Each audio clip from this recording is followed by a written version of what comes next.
Ladies and gentlemen, it's Lightning Round, powered by Fantasy Alarm and Bettor Sports Network. I am Kevin Tompkins. We are post-draft here, folks, so we are ready to talk about these landing spots. We have Britt Flinn, of course, Andrew Cooper, of course, our guest from Campus to Canton, Mr. Felix Sharpe. I haven't seen you in 5 days.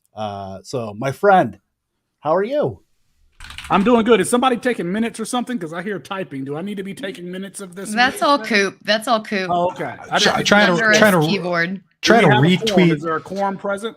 Here's what I'm trying to do. I'm trying to retweet this to the masses so that they know that we have the NFL draft just happened and we have a guy from Campus to Canton here, like the creme de la creme when it comes to analyzing rookies. So you're giving me a hard time, dude. I'm trying to blast your face all over the interwebs so that people can come in here and see it. All right. Very kind. So I will mute now. You're good. But yeah, I know obviously the Debbie community, the fantasy community, just it all came to a head at the NFL draft. So how was the whole process for you, Felix, as far as now getting some kind of finality into the 2023 class? And I know you're probably already looking forward to the 2024 class hard at work. Yeah, I mean, we're still kind of resting on 2023, but this is the first class that we kind of, as a company, saw the whole way through. I mean, Jahmyr Gibbs, Bijan Robinson, Josh Downs, like these guys we were touting. I mean, I've got high school cut-up tapes of Jahmyr Gibbs, and then not only did he go in the first round at number 12, but he went to my favorite team, the Detroit Lions, so I was really excited about that. Anthony Richardson is somebody I've been clamoring for since he was backing up Emory Jones there at Florida. So it's really satisfying to see, where you got things right, where you got things wrong. For example, going back to Gibbs, he was like the number 12 or 13 running back, according to the big services in his class. My running back, too, at times, I even had him ranked ahead of Bijan Robinson. So I think the adjective that I would use is to say that it was satisfying.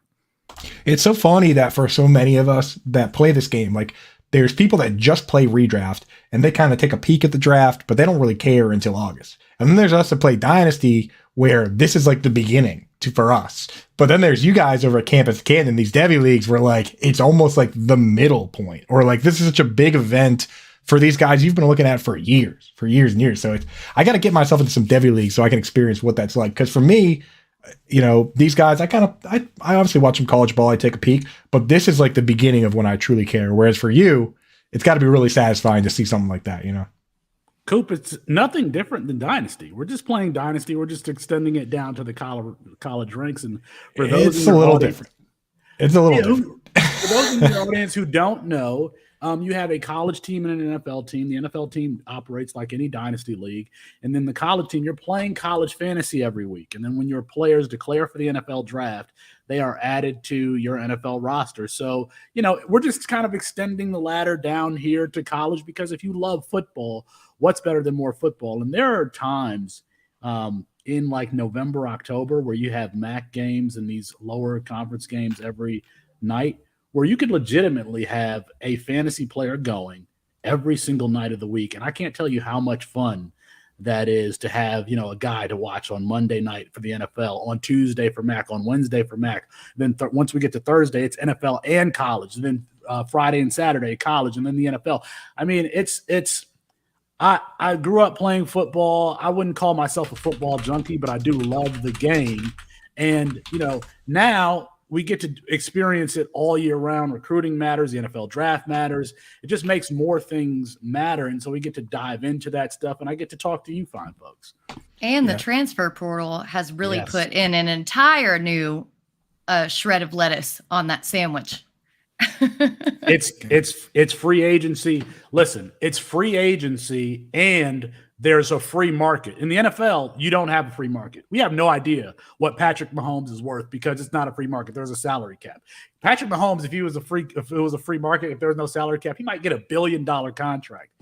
In college, we're even seeing it with the female athletes, what they're making, what gymnasts are making, what the female basketball players are making. But in going back to the transfer portal, you get kids who are essentially recruited into the transfer portal because they can make themselves a dime going to another team. And we don't have that in the NFL where, take whoever your favorite player is. Jonathan Taylor can just say, you know what, Colts, I'm out. I'm going to go head to – I want to go play with C.J. Stroud in Houston. I want to go play with my boy, Bryce Young in Carolina. We don't have that in the NFL, and so the freedom that the players get in college is really, really unique, and it makes it all the more intriguing.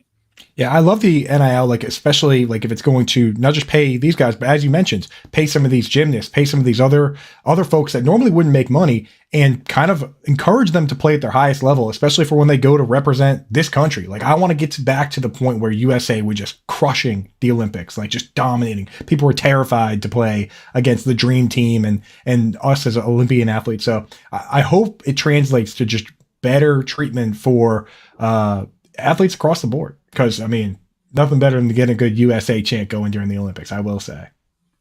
Better treatment for the athletes. And I think that to use football as the comparison, for guys who are, day 3, 5th, 6th round draft picks, you're not going to see them jump to the NFL in their 3rd year as much. They may stay around for their 4th year of eligibility. They may stay around for their 5th year of eligibility. I can tell you in next year's class, there's a quarterback in Michael Penix Jr. who is a 5th year senior. He could have come out last year.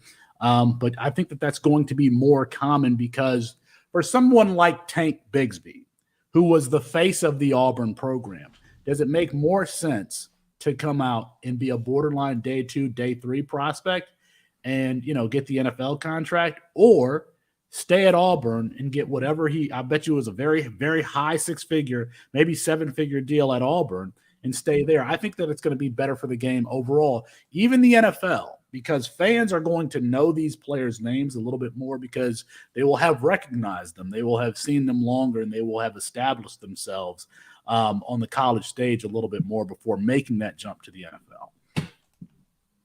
Love it. Absolutely. Ooh, jinx, Kev. All right, let's get to some of these players then. Why don't we talk about some of these boys? Let's do it.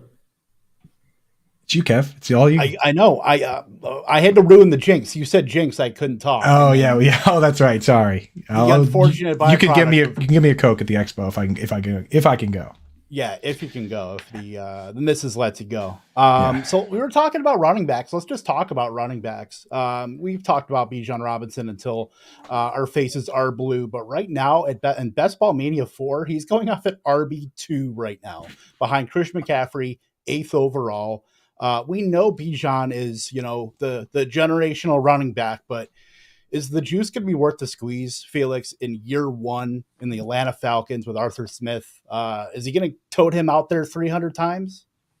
I'm surprised that he's going as the RB2. I think I tweeted last year that I had Bijan Robinson as the RB1 in Dynasty. So this is not a surprise. I think he lands in the perfect spot for a coach to utilize him as a bell cow running back. I know that you have Tyler Algier there, but I mean, they're duplicate skill sets. Obviously, Bijan Robinson is way on the higher end of that skill set. So to answer, is he going to tote him out there 300 times? Yeah, I think so. That's the answer to that question. So does that mean is Algier dead as far as your fantasy rosters? Like, is he anything more than just a best ball or a handcuff? I really don't think so because of what Bijan Robinson can do on every single down.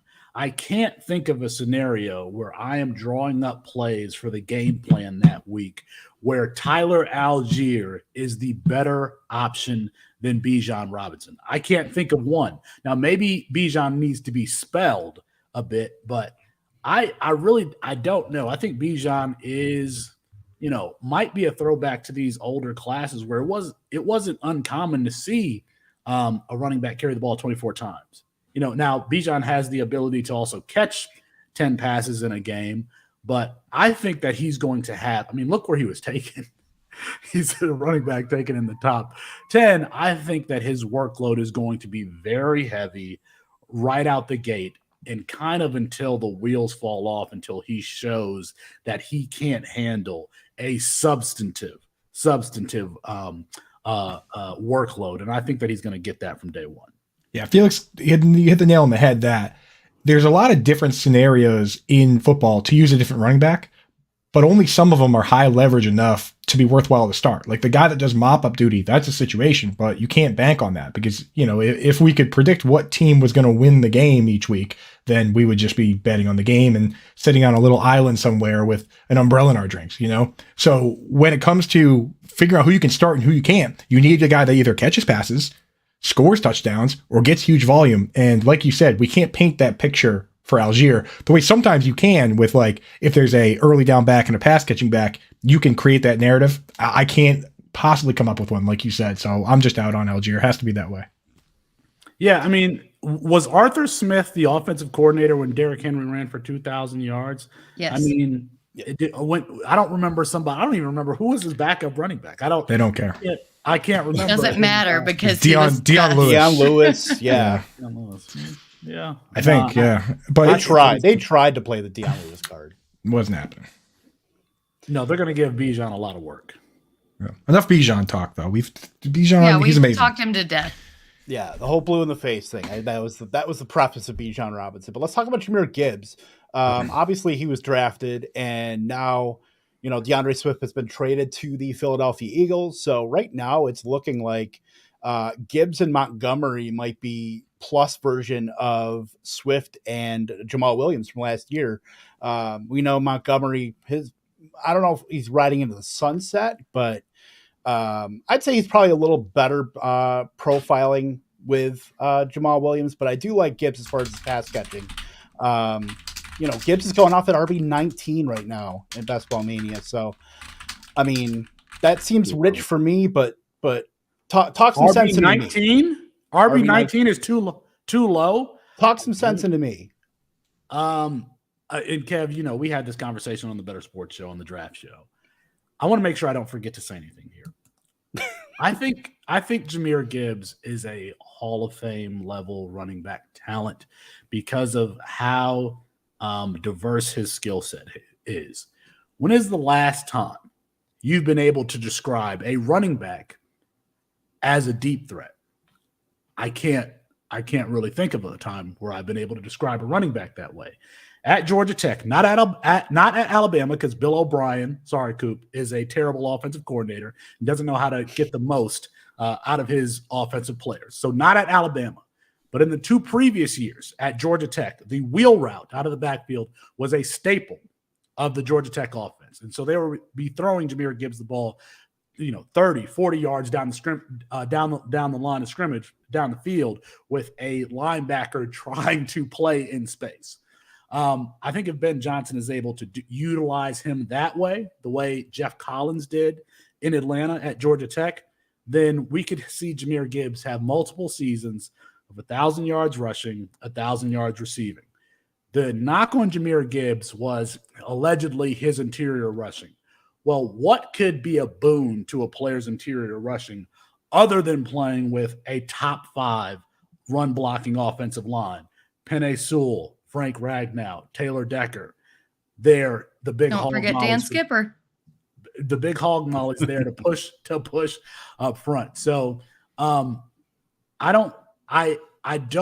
think that this guy is a different kind of running back, again, because I can't think of the last time. Christian McCaffrey, great pass catcher. Aaron Jones, great pass catcher. Aaron Jones was used vertically in the passing game a little bit, but not consistently. But go back and watch Jahmyr Gibbs' freshman season when he was 18 years old, playing against Syracuse on the road at Syracuse. He's got wheel routes from the slot there to catch for a touchdown over his shoulder. I think that this guy is just a dynamic pass catcher, and Ben Johnson has allegedly said that they plan to play him in the slot there in Detroit. I think what he means by that is when you have your running back in the backfield and then you motion them out, one, you get to see what coverage the defense is in because that linebacker moves or he doesn't move. So that tells you either man or zone.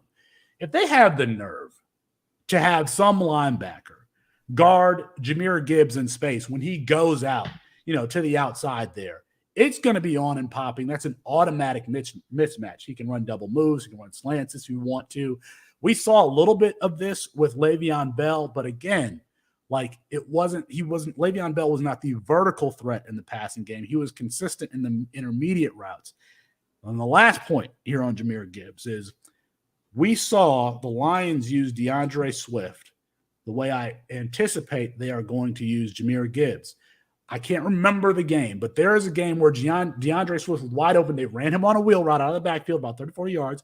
It was like 30 seconds left of the game. The ball falls through his hands. The ball's not going to fall through Jahmyr Gibbs' hands. And I think that he's going to get those tough yards, even though he's under 199 pounds. I think he's going to run a little bit tougher than people think at that size.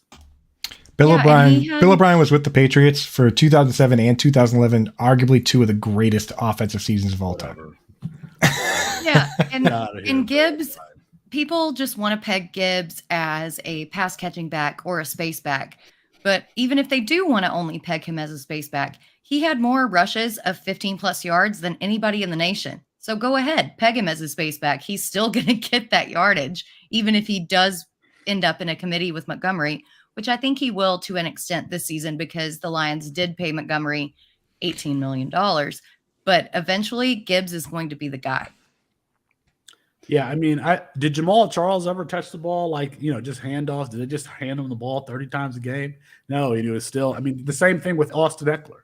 Now, I don't think he's as great an interior thumper as Austin Eckler is at that size, but I think Jamal Charles is the comparison where I think that this player will be very, very efficient with his touches, both in the running game and in the receiving game. And think about how diverse that offensive skill set. You got Jameson Williams on the outside stretching the field. I think if he was healthy and he ran at the combine, remember that year at the combine, everybody was running 4.3s.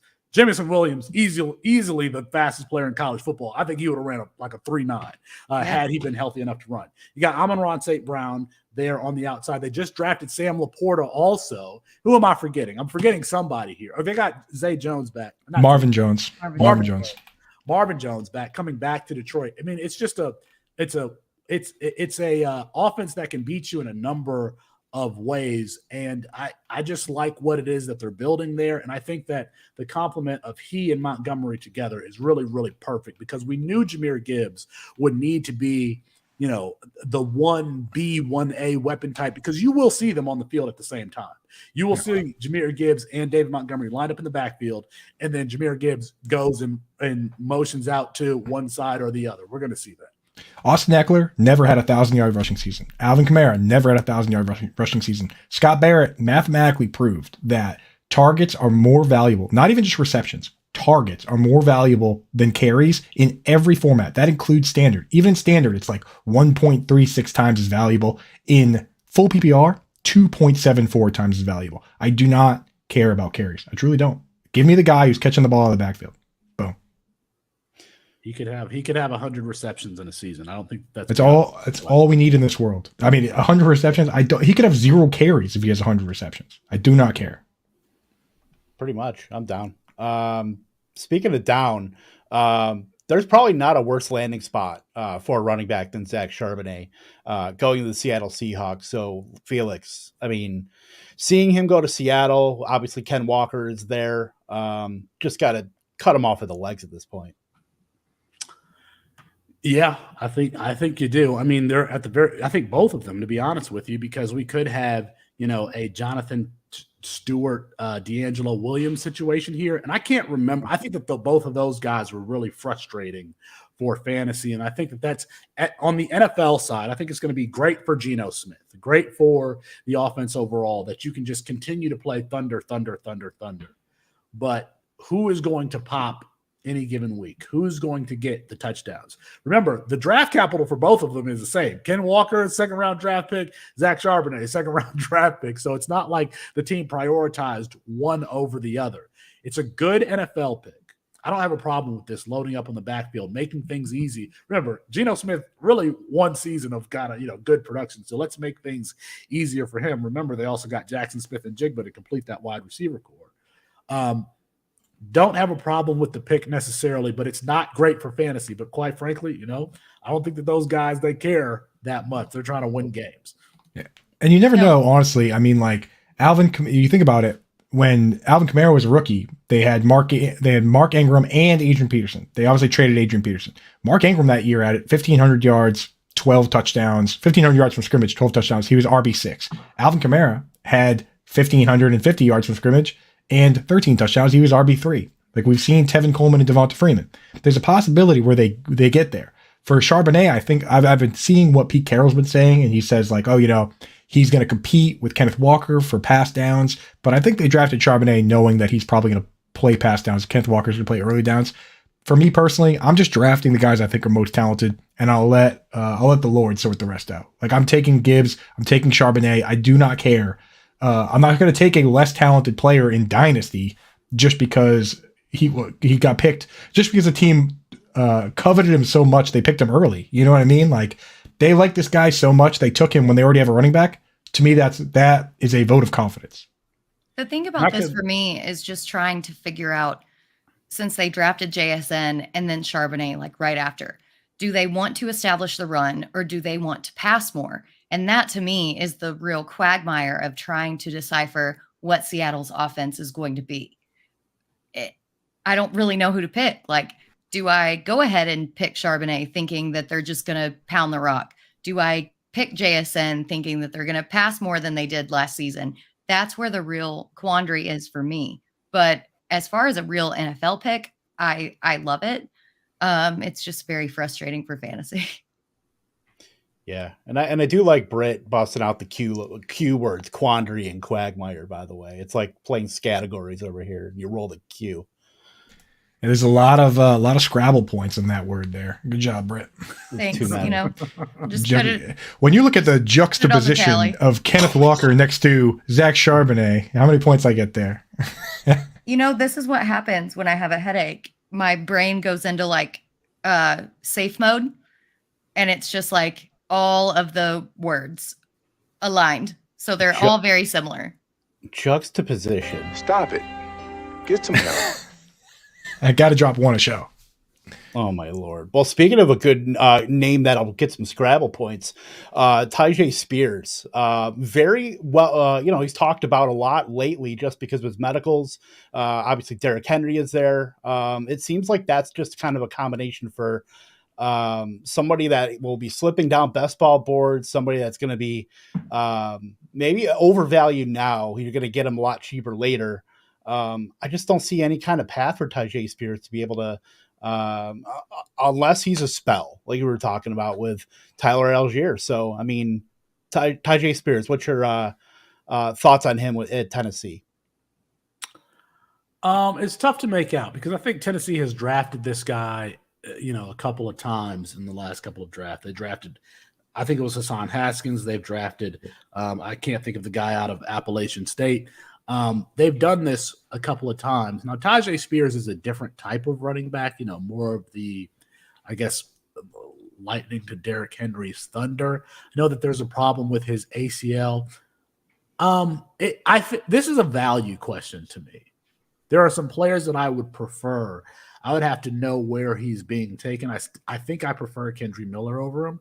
I definitely prefer Devin Achane over him. And maybe you had those guys flipped pre-draft, and now I think that you have to flip, put Achane and Miller over Tyjae Spears. So I don't necessarily have a problem with the player or the landing spot. I mean, Derrick Henry, I don't know how long he's going to be doing this. I mean, maybe he has a career arc like Adrian Peterson. I think that that's fair to comp him to. And Adrian Peterson was still very, very productive late, even into his 30s. Maybe we have that, but he's probably going to get spelled at some point. Is that Tyjae Spears? Maybe. I mean, some point in the mid-second round in Dynasty rookie drafts or late second round, I don't have a problem pulling the trigger there. I'm not taking him in the first if you were taking him in the first, pre-draft. So more than, landing spot or skill set, I think that this is just a question of value and not prioritizing him over some other. I think I would still take Zach Charbonnet over him, just to be clear on that. So it's just not prioritizing him over some other players in this class. Yeah, I'm with you. You go ahead. No, I was just going to throw out a one-liner. Like, did we not learn anything from Todd Gurley? When a running back has a medical situation like that, where Spears, for example, doesn't have an ACL in his knee, and he already has arthritis as a rookie in the NFL. I don't think that there's any way that you can take him in Dynasty and feel confident about him because Derrick Henry is still there. By the time Derrick Henry's gone, what is the status of that arthritis going to be in that knee? You might get a year, maybe 2 out of this guy. And that's not to knock on his talent, but that is a gigantic red flag for me in Dynasty. Well, Brett, I got a one-liner for you. You can't tear your ACL if you don't have one. So, checkmate. I'm going to tell Sellers that. I'm going to tell him. You think he'll be all right with that? Yeah, I'm with you. With Felix's guys, like I'm definitely taking Chain, definitely taking Miller, definitely taking Charbonnet. The question for me gets into this next group. Like, who do you, because at a certain point, you have to make a decision. You have Roschon Johnson, bit of a mystery box that played behind Bijan. He ends up in a backfield where he could be the best guy, but they also have a mobile quarterback. Those guys often take a lot of goal line carries. They don't target the running back enough. I also consider guys like Tank Bigsby in that area, maybe a Chase Brown. Some other guys like Evan Hull, he's kind of a pass-catching only back. Izzy, we all loved him on Twitter, but the landing spot's not great. Out of those guys, Felix, like Tajay Spears, Roschon Johnson, Tank Bigsby, Chase Brown, is there anyone that you sit there and you say, I'm on the clock, all the wide receivers I like are gone, who am I taking? Yeah, it's definitely not Evan Hull, and I would take both Tank Bigsby and Roschon Johnson over him, because if we think about this from an investment perspective, even if Tajay Spears hypothetically gets the job, I think that we will first of all, the Dynasty community, people are very, very sharp. I mean, you can't sell your fake steak knives to folks in the Dynasty community. It's just a sharp. It's not, your work redraft league. So even if Tajay Spears got the job, would you be able to trade him for a first down the line? No. I mean, you would probably at best be able to get the same draft capital that you invested in him. But could you get a return on your investment? And I'm saying that on Spears because of the knee injury issues. So we think that his career in the NFL is short-lived. But could you get a return on your investment in Roschon Johnson? Could Roschon Johnson be, a 1,200-yard rusher in this league? I think so. We know that Travis Etienne has had injury issues both in college and in the NFL. And he was like the number 1 or 2 running back in his class. I think that he could potentially be somebody that you can get a return on investment from. So it's not Hull, but Tank Bigsby and Roschon Johnson, I'm easily taking them ahead of Tajay Spears. I'm probably not going to have – I don't know where Tajay Spears is going. I'm probably just going to let somebody else press that button. And if he's taking wherever he's taking, fine. I'm going to wait, and I will grab Bigsby. I will grab Roschon Johnson and just see how it turns out. Dig it, definitely. I do want to pivot over to the wide receivers here, but I do want to ask about Devin Chain too, because he is the guy that I will probably be drafting the most of, just based on the confluence of Shanahan offense. Raheem Mostert's 31 years old, probably a duplicative skill set with Mostert as far as just blazing fast speed. With Jeff Wilson as more of a hammer. So, what do you think about Achane being able to just carve out a role mid-season? And I think he's going to light best ball on fire this year. What was the draft capital in Mostert and Jeff Wilson? I think fifth round guys. No, I don't think either one of those guys were drafted. Or Mostert wasn't. Wilson might. I couldn't tell you offhand. In Devin Achane, we have a guy who had a very good pedigree, who was a track star, who always played both at Texas A&M, and now is going to be focusing on the NFL. So, yeah, he was light, but he was also, running track. Can he get to 205 pounds and maintain that lightning quick speed? I think that he can. I think that he is going to be an integral part of this offense. Is he going to be the bell cow? I don't know, but I think that people think that because Devin Achane is, small, that he's not an interior runner, kind of the same thing with Jahmyr Gibbs. He is. So I think that he's at worst the RB4 in this class, especially. Yeah, he averaged almost 20 carries last year. Yeah. This is in not the SEC. That's in the SEC. So, and take all of that, and what does this 49ers wide zone scheme, what does it prioritize? Speed. You don't have like a faster running back or a guy who emphasizes speed in his game more than Devin Achane. So, and Kev, I said this during the Bettor Sports Show, like from a skill set and schematic match together, I don't know that there was a a better landing spot that you could think of for Devin Ichain. So I would guess that he's going in the back of the first round. That's where I would take him, and I think that that's right where you should select him. Yeah. Raheem Mostert, he's the perfect replacement for Raheem Mostert, who's 31 years old and has only played a full season one time. So it's only a matter of time there. Before we jump to wide receivers, Richie in the chat has a question. Can you give us just a couple quick words on Dwayne McBride? Yeah, I think Dwayne McBride is the poor man's Javonte Williams, so a thumper who can break a lot of tackles. Now, he caught just as many passes last year as I did. They're playing at UAB, but UAB has historically not thrown to its running back. So we don't know if this guy actually can catch the ball. He might be fine on like swing routes and check downs and like that, even though but at the very worst, I mean, I think that he's potentially a Jordan Howard type. I say a poor man's Javonte Williams because Javonte is a little bit bigger, a little bit faster. When you think about, I've got Dwayne McBride rostered at a lot of places. He came out, I think that 2020 season as a freshman and played really, really well. Ran for like 586 yards. As a matter of fact, in that 2021 season where Georgia had the historic defense that all those guys plays for the Eagles now, out of UAB, Dwayne McBride ran for the second most yards against that defense that year. I think he had like 61 yards. So think about that. G5 team going to get stomped by Georgia, who won a national championship that year. And it was Dwayne McBride who ran for the second most yards against the team that entire year. That team, like through the first 5 or 6 games, gave up like 21 points or something like that. So I think that he's a really good player, but probably a first and second down type of Jamal Williams, Jordan Howard type. Awesome. Dig it. Let's go over to the wide receivers here, and it's a pretty fun dichotomy between Jackson Smith-Njigba and Jordan Addison because Dynasty consensus JSN is number 1. Addison, you could probably throw Quentin Johnson in there as far as the second wide receiver, but if you're talking about redraft or best ball, you've definitely got a conversation there between Jordan Addison and JSN. So just talk about JSN's landing spot, with Seattle. We're hoping that they play more 3 wide receiver sets. Versus Jordan Addison, who has a ready-made role as Minnesota's, he really only has KJ Osborne to worry about. Yeah, the question with Jackson Smith-Njigba to me was, could he play outside? Because this is a guy who played in the slot with Garrett Wilson, Marvin Harrison Jr., Chris Olave, Julian Fleming. Like, that is where he played at Ohio State.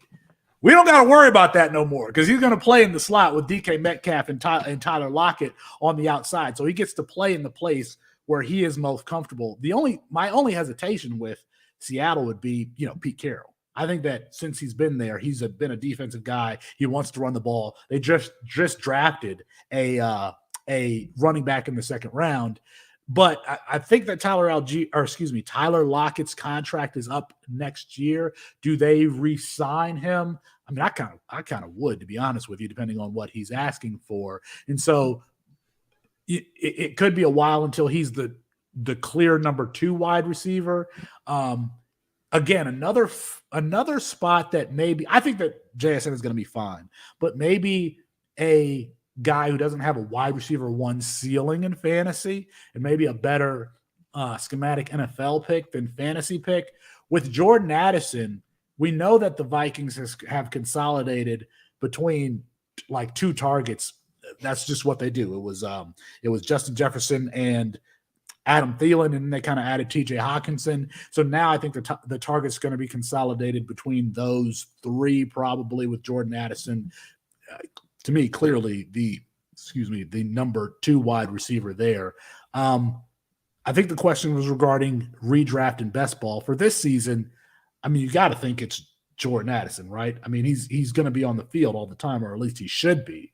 And he's a guy who can play all 3 wide receiver positions. If you want to put him in the boundary and do boundary stuff, you want to put him in the slot and run kind of the Hunter Renfrow, Wes Welker type routes and whip routes and stuff like that, he can do that. And if you want to put him out in the flanker and just have him run go routes and try to burn the worst player on the field, by the way, on defense, your field corner, usually the worst player on the field. If you want him to go against that matchup, you can do that too. So I love Jordan Addison because of how well-rounded he is. I think that Devonta Smith is the perfect comp for him.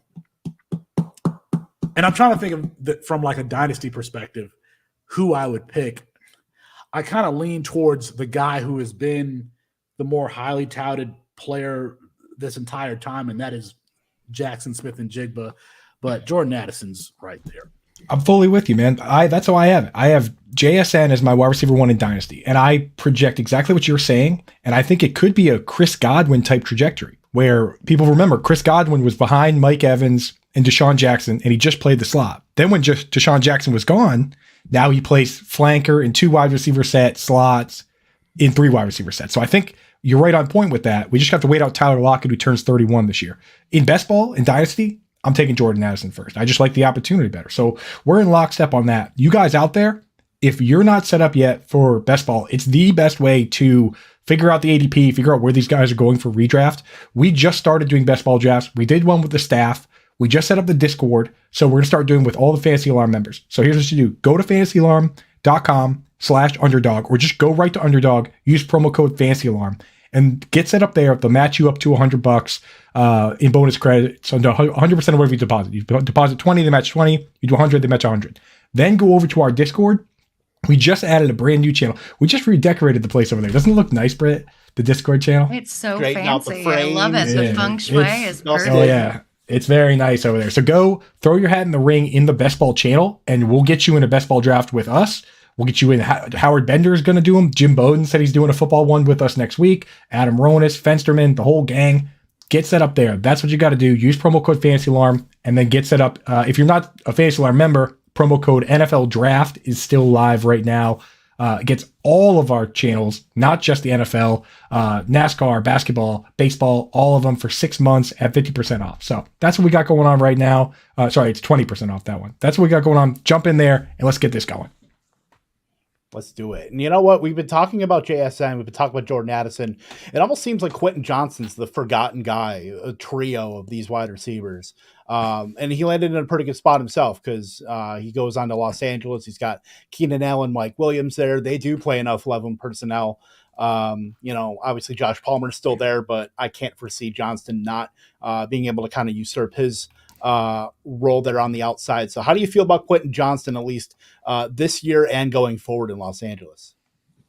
It's a great landing spot, obviously. I mean, you're playing with Justin Herbert, who's probably, a top out of 5-6 arm in the NFL. I think that therein lies the problem between the two. And this is after giving it some thought, because the inconsistency with Quentin Johnston is his ability to catch the football. And you have, a guy who can really let it go in Justin Herbert. Is that a problem? Maybe, I don't know. I think that you can actually improve your hand positioning and be more consistent with your hands, at least in some respects. The thing that I like about Quentin Johnston is his ability to win after the catch. So while he is developing the consistency with his catch technique and squeezing that football, you can just give him the ball on jailbreak screen. Remember how the Denver Broncos used Demaryius Thomas with Peyton Manning at the helm? They just ran all the offensive linemen out there and ran him on jailbreak screens and had Demaryius Thomas running down the sideline. May he rest in peace. I think that they could do the same thing with Quentin Johnston. Run him on bubble routes, run him on slants, run him on short stuff. Let him beat one guy after he catches the ball and then sprint down the field. He has a tremendous first step after the catch, given that length that he has in his stride. And so I think it's fair. I mean, you guys are in the community. It's fair. You've seen the comments about Quentin Johnston's catching, pass catching. I think that's fair. But we've not highlighted the things that he does really, really well. And that's be a big athlete who can, is a problem for cornerbacks, for smaller cornerbacks after he catches the ball. Perfect landing spot to develop that skill set, especially since he will have, 1-2 years to become the alpha. And the thing about all of these guys, Jackson taking the first round, Zay Flowers, Jordan Addison, Jackson Smith-Njigba, and Quentin Johnston. Who profiles like somebody you can line up in the X and build your entire passing game around? It's a 6'4" guy who, I don't even remember if he ran, but we know that he has the athleticism, that it's there. So He has a very high ceiling, but he's been inconsistent. I mean, you can look at his stats last year. I think he had like 2 games over 100 yards. Going to have a better passer in Justin Herbert.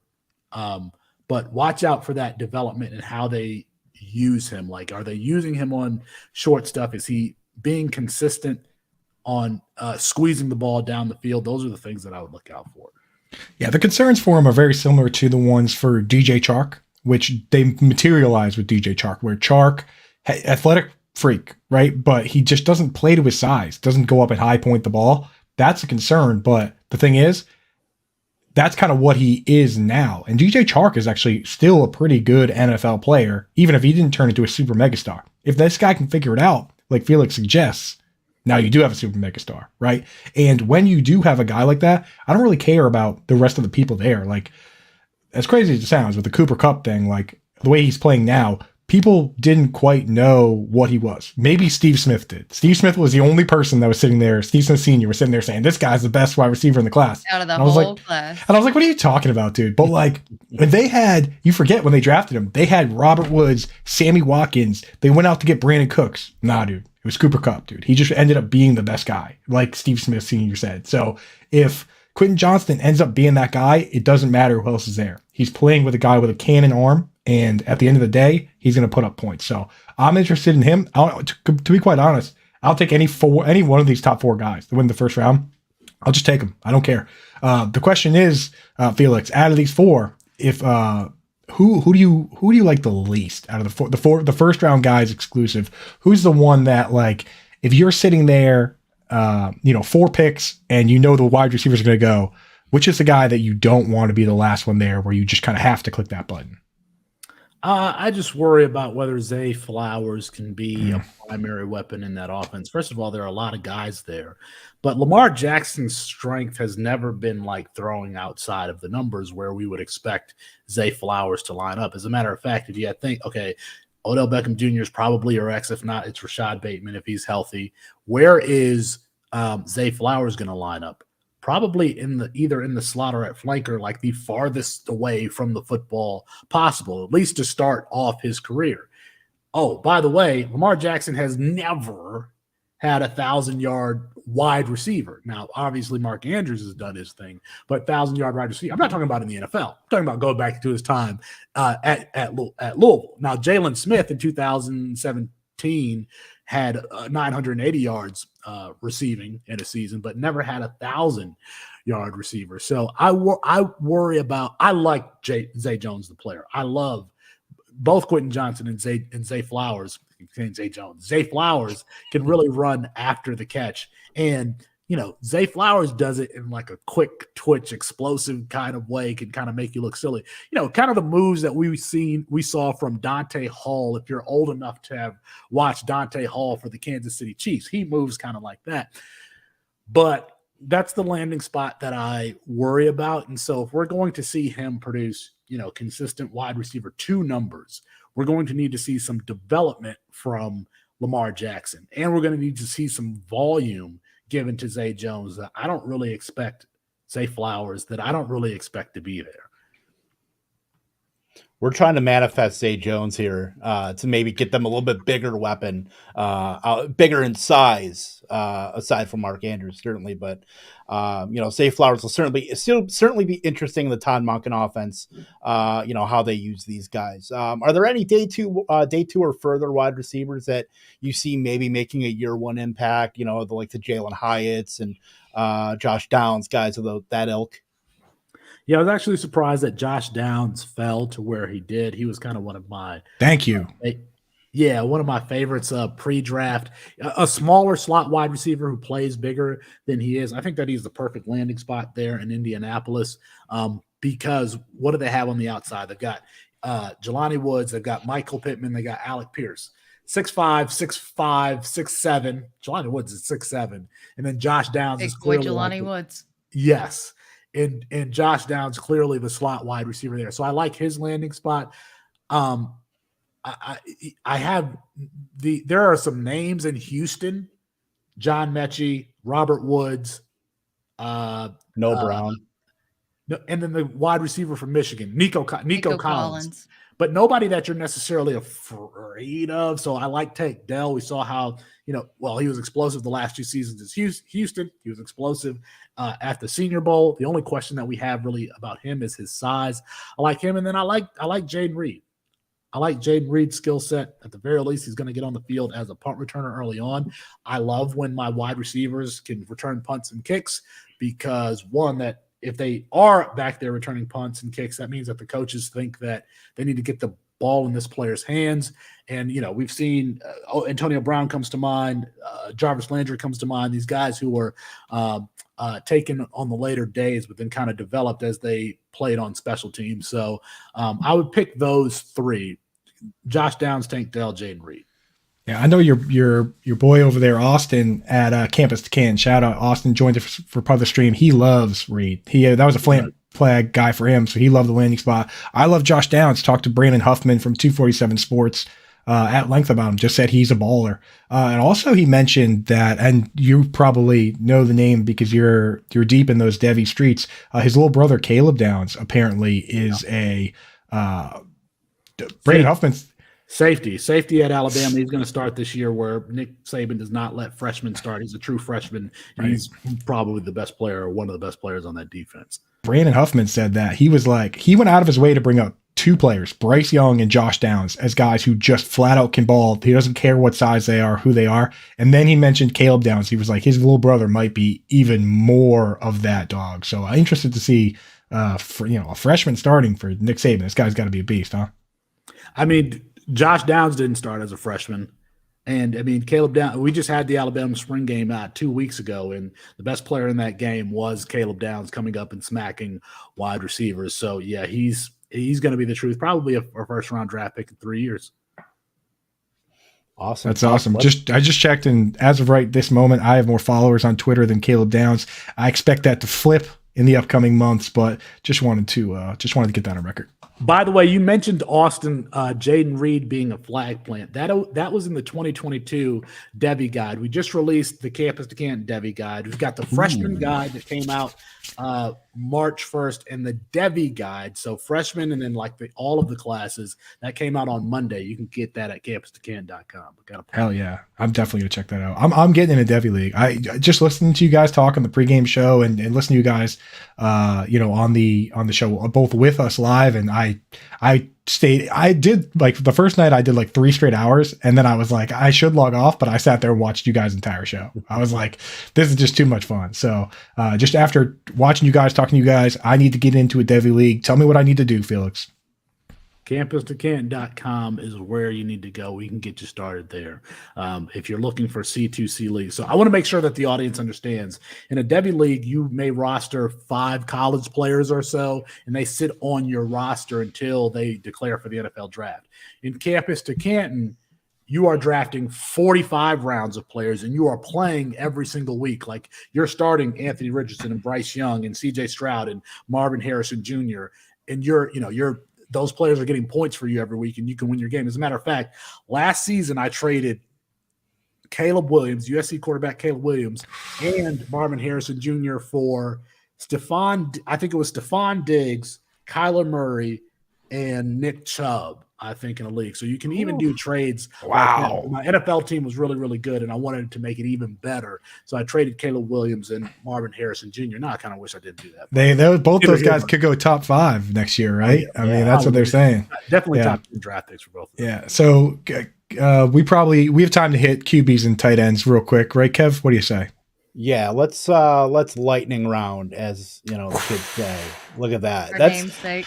Whoa! I don't think I've ever actually dropped something like that before. I love when they say the name of the movie during the movie. Oh, exactly. There it is, baby. Let's go. Lightning round. Let's talk about Dalton Kincaid. Let's just talk about his fit in the Buffalo offense, because it was kind of a perplexing pick at face value, but diving into it a little more, Felix, it feels like he's got a chance to be one of their main slot options here. What do you think? I want to make sure that we do have time to talk about the quarterbacks before I answer this question. So please, let's make sure we get. We'll have time for both. The faster you answer, the faster we get to them.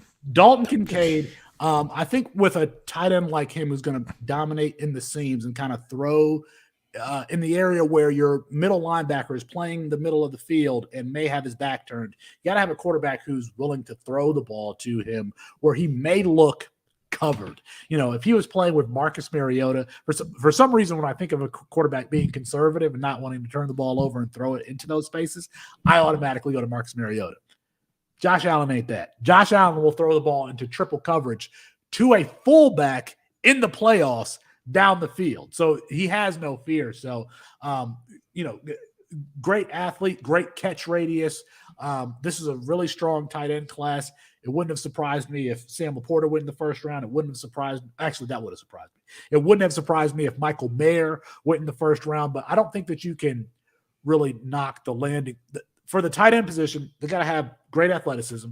That's the only thing that we've seen consistently perform like at an elite level. And then they have to be part of elite offenses. We're still waiting for Kyle Pitts. We know Kyle Pitts' athleticism is there, but he hasn't been consistent because that offense has been, a little bit lagging. That's not going to be an issue for Buffalo for the foreseeable future. So good landing spot. And if you want to pull the trigger at pick 1, 10, 11, 12, I don't have a problem with that. Let's say 1-7, 1-8. I'm still taking Devin. Maybe tight end premium. So this guy, here's the thing. You have a guy that looks like a wide receiver on tape, and he's going to play wide receiver for the Bills, and you can start him at your tight end spot, which should create some positional scarcity for you. That's why Dalton Kincaid's the one tight end from this class I will take in the first round. Again, 7, maybe a little rich. You have to get into some sort of tight end premium, 2 tight end type sets for that to happen. But I got him up there, man. I really like this guy. It's a good spot for him. Britt, Britt, where are you taking him, Britt? I want to know where Britt's taking him. Yeah, it really depends on the structure of your dynasty league and what you need. But I think that Kincaid might be the best pure pass catcher, not just tight end, but best pure pass catcher in this entire draft. 107. I've profiled him doing college football projections and lineups for the past 2 seasons. I love him. He's great. And his landing spot, I think he's going to line up in the slot. Buffalo doesn't typically run a bunch of 12 personnel, but when you put him in the slot, it reflects more as an 11 personnel situation than a 12. And I think that that's something that Buffalo can do. So I could realistically absolutely take Kincaid at a 107. I just checked my own rankings for 1 QB, and I have him at 109. So where Felix has him. Kind of. Right in that range. But 107, it depends how you feel about Charbonnet and Achane. I probably won't take him ahead of the big 4 wide receivers, but I wouldn't blame you out there if you wanted to. In fact, I would encourage it and send me a screenshot if you do. Love it. And then let's talk about let's just kind of lump every other tight end here, because you got, we thought Mayer would be getting day 1 draft capital. He certainly didn't. Luke Musgraves of the world. Combining those and just thinking about what day 2, maybe day 3 tight end do you think can have the most impact on their NFL team in year 1? I really thought that Michael Mayer would go in the first round. I kind of thought that he was a lock for that. From Covington Catholic here in Kentucky, it was the number 2 ranked tight end in his class, number 2 to Eric Gilbert, who was the highest ranked tight end recruit of all time, but has kind of turned into a bust. But I love – people knock Michael Mayer because of his athleticism, but when you watch him on the field, he's very quick laterally. So you can put him in the slot and he can create separation against the linebacker. In my opinion, he can. We can see him do that. But then the thing that I think is his trump card is his ability to concentrate and win the contested catch, the difficult catch, and really squeeze that football. So I think that he's going to be a monster on in the red zone and again in the seam, and just even if he is covered, you can throw him the ball. If somebody's willing to throw him the ball, he will. He makes those catches consistently at his time at Notre Dame. And the next time that Michael Mayer is not a productive pass catcher playing football will be the first time. Like, we have so many questions about, whether or not how fast he is in a straight line. When I think of like Tony Gonzalez and Antonio Gates and Rob Gronkowski, it's not these guys running away from them. It's it's either making tough catches in the middle of the field or running over linebackers and running after the catch. Michael Mayer is 265 pounds. He is a load. So he might not have the athleticism, but, a lot of these tight ends, you look at somebody like Evan Ingram, who's playing at 240, something like that. They don't have the size that he has. So I think that he can play on every down, first through third down, can be used in every situation. So I like this tight end class. I don't know anything about Luke Musgrave because of how injured he's been. I know that he's a great athlete, played like 4 sports, but he's been injured. I love Sam Laporta. Great route runner, great tackle breaker, but probably not going to ask him early on to put his hand in the dirt and block anybody. That's fine. We don't want our tight ends to block anybody in fantasy anyway. So the only one that I never liked is Darnell Washington. I think that now we have an excuse. We're out on Darnell. Felix, real quick, I'm gonna hit the promos and then I'm gonna let you do QBs. Take the stand for that because we gotta move here. And it's as simple as this: use promo code Fantasy Alarm on Underdog. Get set up there, and I'm gonna let you guys in a top secret promo code. Not sure. I know it's active. Not sure if I'm even supposed to be giving this out. If you use promo code COOP, you get 50% off 6 months all access on our site right now. So Howard, you're gonna have to yell at me if I wasn't supposed to give that out, but I'm giving it out for the sake of brevity. COOP, 6 months, 50% off, not 20% off. Felix, take the stand. Tell us about quarterbacks over the next 2 minutes. Then we got to get out of here. Anthony Richardson landed in the perfect landing spot. If you were going to have a quarterback who is allegedly inaccurate, what situation would you want him to be in? Guys with huge catch radiuses. We talked about how big these guys are. Indianapolis, Alec Pierce 6'4". Alex Pierce might be 6'3". Michael Pittman 6'4". Jelani Woods 6'7". Oh, I didn't even say the fact that he can just turn around and hand the ball off to Jonathan Taylor. It's the perfect landing spot. Bryce Young, we knew was a number 1 overall pick since his time at Modern Day. To use a baseball analogy, I think Bryce Young is a 5-tool player. That 5th tool being his ability to run the ball. We didn't see that at Alabama. He's like, I'm good enough. I can just scramble around here. I think that we will see him have 500-600-yard rushing seasons in the NFL, just like Justin Fields. Remember, Justin Fields didn't run in college. He does in the NFL. I think that we'll see the same thing. I think we will see Bryce Young use that 5th tool in the NFL. They still got to build around him. CJ Stroud, love the player, hate the landing spot, hate the fact that they traded away that first-round pick that might be the number 1 overall pick next year. I hate the weapons that they have there. But another player who, like in the playoff, we saw him use his feet, make plays, scramble, make plays out of structure. So that is there, even though like the comp for CJ Stroud early on might have been like a Jared Goff type. The only problem I have with him is again the weapons around him. There's the passing game coordinator from San Francisco is now their offensive coordinator. So, expect wide zone, boot on play action, that sort of thing in their offense. Does he have the weapons around him? Probably not. But, everybody who wants offense goes to San Francisco. Miami did. The Jets did, even though that didn't work out with Zach Wilson. And now Houston is going to San Francisco. You always go get a Kyle Shanahan or a Sean, what's the Rams coach's name? You always go get one of those. Sean McVay. You always get a McVay or a Shanahan assistant when you're looking for offense. And so Houston does the same thing here. But Anthony Richardson, I think, is in the conversation in Superflex to be the 101 because of how dynamic he is as a rusher. But then we may see him have his best passing season. He's only been a starter 1 year, guys. He's been a starter for 1 year. And obviously their head coach having the success that he had with Jalen Hurts. I think that we're underselling how quickly we could see Anthony Richardson develop. Is that 2 minutes? It was perfect. All you got to do, tell us real quick where we can find your stuff because we got to be out before the hour. At Sharpe Review on Twitter, and then catch Sharpe with an E, and then campus2canton.com is where you find my rankings. You find what C2C is and all of that kind of stuff. The Debian Freshman Guide, go get those. Hell yeah. Awesome. Kev, take us home. Absolutely. Felix, thank you so much for joining us here. We will be back next week for Coop, for Britt, for Felix. I'm Kevin Tompkins. Britt, take us out. Toodles.